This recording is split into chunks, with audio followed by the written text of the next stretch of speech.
Bismillahirrahmanirrahim. Assalamualaikum warahmatullahi wabarakatuh. Saya dan Mutiara Nurul Habibah dari kelompok 13 akan membahas tentang lingkungan sebagai media pembelajaran. Pengertian lingkungan. Lingkungan merupakan kesatuan ruang dengan sebuah benda dan keadaan makhluk hidup termasuk di dalamnya manusia dan perilakunya, serta makhluk hidup lainnya. Lingkungan sebagai media pembelajaran berarti tempat atau ruangan yang terdiri dari makhluk hidup dan benda mati yang dimanfaatkan manusia untuk belajar sehingga tercipta budaya manusia. Dalam menggunakan lingkungan sebagai media pembelajaran, terjadi suatu proses pembelajaran yang memberikan pengalaman langsung kepada siswa, sehingga siswa termotivasi, aktif, kreatif, mandiri, inovatif, dan bertanggung jawab untuk dirinya, dan tetap menjaga kelestarian lingkungannya. Jenis-jenis lingkungan belajar. Jenis-jenis lingkungan belajar ini ada 3. Yang pertama, lingkungan sosial. Yang kedua, lingkungan alam. Dan yang ketiga, lingkungan buatan. Lingkungan sosial.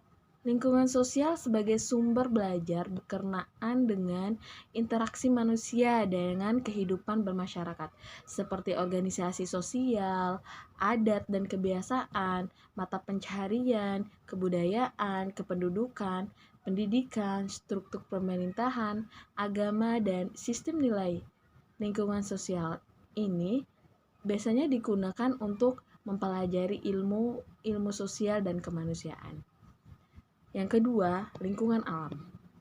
Lingkungan alam berkaitan dengan segala sesuatu yang sifatnya itu alamiah, seperti keadaan geografis, iklim, suhu, udara, musim, curah hujan, flora, fauna, dan sumber daya alam lainnya. Pembelajaran dengan lingkungan alam dapat mengajarkan siswa untuk mencintai dan peduli terhadap lingkungan alam di sekitar. Lingkungan buatan. Lingkungan buatan ini terdiri dari irigasi, bendungan, pertamanan, kebun binatang, perkebunan, penghijauan, dan pembangkit tenaga listrik. Siswa dapat mempelajari lingkungan buatan dari berbagai aspek seperti prosesnya, pemanfaatannya, fungsinya, pemeliharaannya, daya dukungnya, serta aspek lain yang berkenaan dengan pembangunan dan kepentingan masyarakat pada umumnya.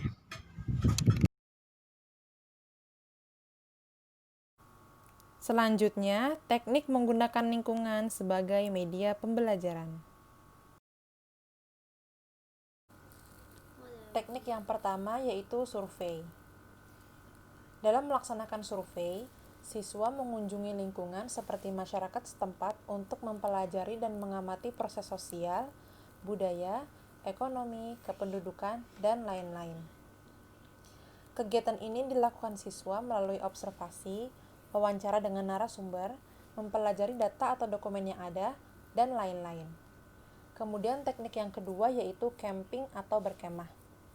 Kegiatan berkemah ini membutuhkan waktu yang cukup lama, karena siswa harus dapat menghayati bagaimana kehidupan alam seperti suhu, iklim, suasana, dan lain-lain. Berkemah cocok untuk mempelajari ilmu pengetahuan alam, seperti ekologi, biologi, kimia, dan fisika. Kemudian teknik yang ketiga adalah field trip atau karya wisata. Karya wisata adalah kunjungan siswa keluar kelas untuk mempelajari objek tertentu sebagai bagian integral dari kegiatan kurikuler di sekolah. Karya wisata selain untuk kegiatan belajar, juga untuk rekreasi yang mengandung nilai edukatif bagi siswa. Teknik yang keempat yaitu praktek lapangan.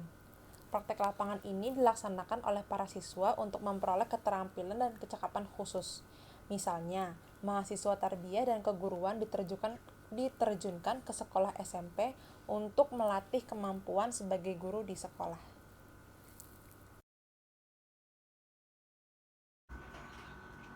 Kemudian teknik yang kelima yaitu mengundang narasumber.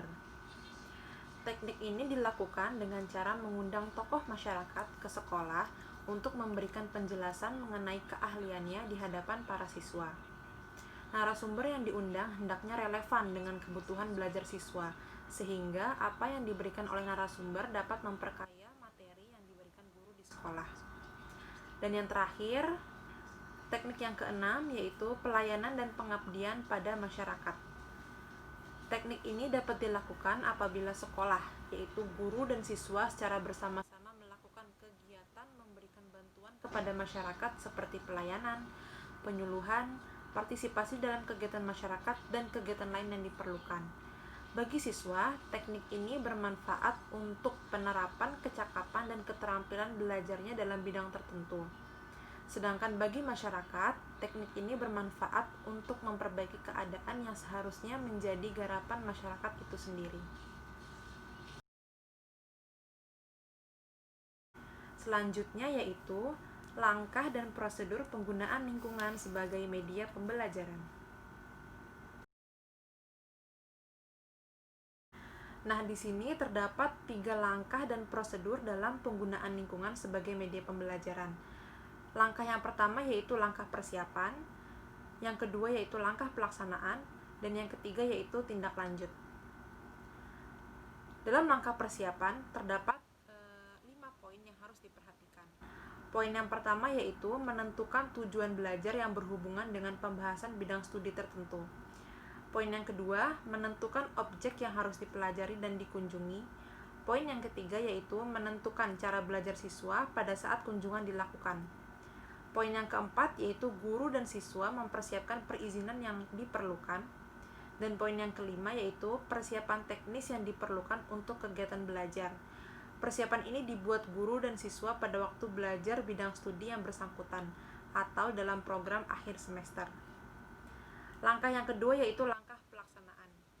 Pada langkah ini, para guru dan siswa melakukan kegiatan belajar di tempat tujuan sesuai dengan rencana yang telah dipersiapkan. Yang ketiga yaitu tindak lanjut.